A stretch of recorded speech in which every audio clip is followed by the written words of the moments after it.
My name is Nelly and I will be performing my air brake pre-trip inspection. I will begin by turning my key in the on position. I will check for my ABS light, making sure that it turns on and off properly. In this case it did, meaning that it's working properly. I will now be moving on to my 6 items.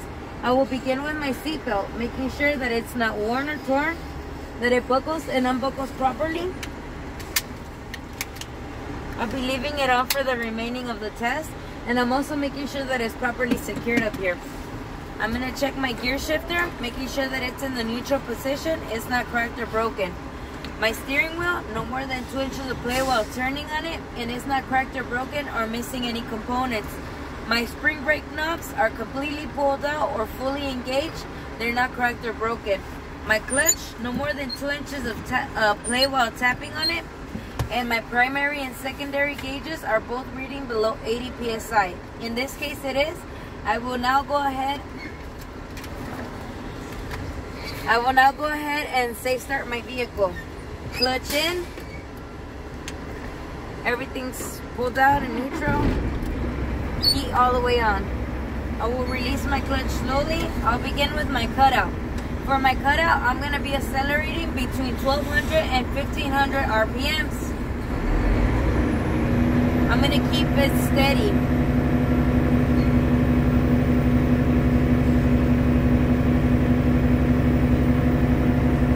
When you hear a little psst, then that means that your cutout occurred. So my cutout occurred at 130 psi, meaning that it's working properly because it did not exceed 140 psi. Next, I will go ahead and put my secure my vehicle. So I'm gonna put my clutch in, my gear shifter in low gear, first gear.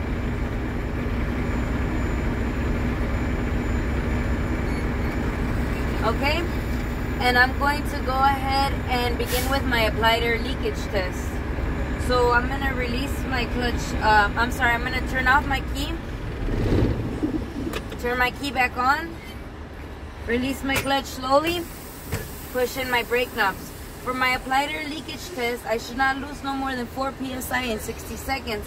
I will begin by pressing down on my service brake until my needle is stabilized. My needle has stabilized at 90 psi. My time starts now. 30 seconds have passed. I'll be listening for any air leaks. 60 seconds have passed. My needle is still stabilized, making this a good test because I did not lose no more than 4 psi in 60 seconds. For my next test, I'm going to be performing my low air warning test. My lower pressure warning test should activate no less than 55 psi. To do this, I will be fanning down my service brake.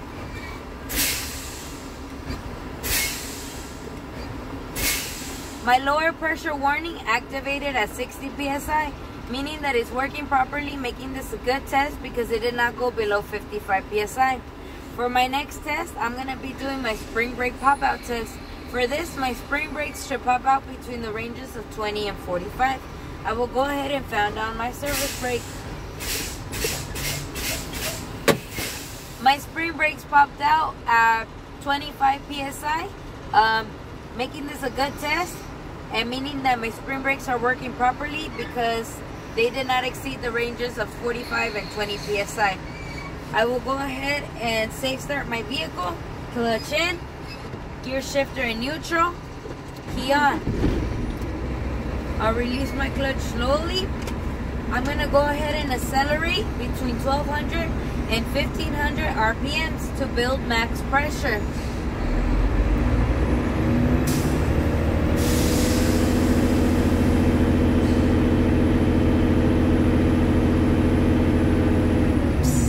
Okay, my truck built max pressure at 130 psi, meaning that it's working properly because it did not exceed the ranges of 140 psi. Now I'm going to go ahead and I'm going to secure my vehicle. Clutch in, low gear, first gear, and I'm going to go ahead and check all my brakes. So I'm going to check my parking brake, my emergency brake, my trailer brake, and my service brake. First, I'm going to check my parking brake. I'm going to disengage my emergency brake. I'm going to be releasing my clutch slowly. My truck and trailer should not move to the left or to the right. and I'll be looking for a slight tug or pull.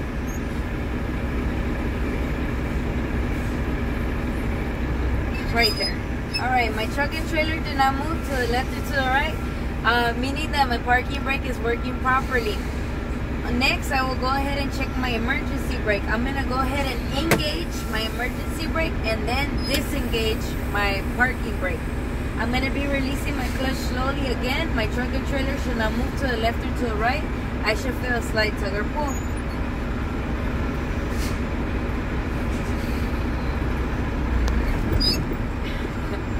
Okay, so my truck and trailer did not move to the left or to the right, meaning that my emergency brake is working properly.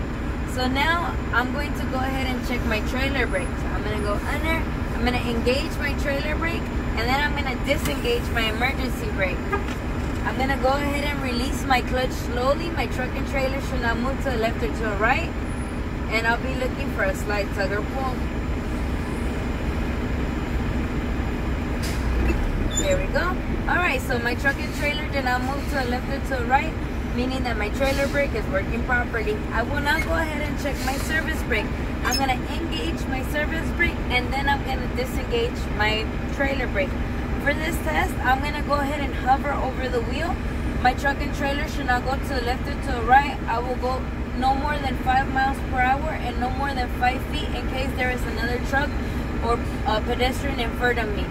So I'm going to go ahead and release my service brake, and now I'm going to release my clutch slowly. 1, 2, 3, 4, and 5. When I stop, I'm going to stop with my service brake and clutch at the same time.